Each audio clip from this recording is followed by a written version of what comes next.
Hey, Joe Proto here with one of the keys to understanding gratitude. Gratitude unlocks the fullness of life. It turns what we have into enough and more.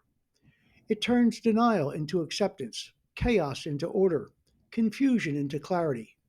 It can turn a meal into a feast, a house into a home, a stranger into a friend. That's because what you appreciate appreciates. So take a moment and contemplate what you're grateful for, as we have so many reasons to be grateful.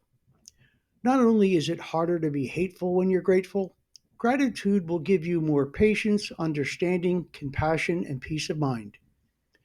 Try gratitude as an action word, as it's also a wonderful remedy for self pity. Apply as needed. Remember, with an open mind and a grateful heart, every situation brings with it a deeper understanding of ourselves.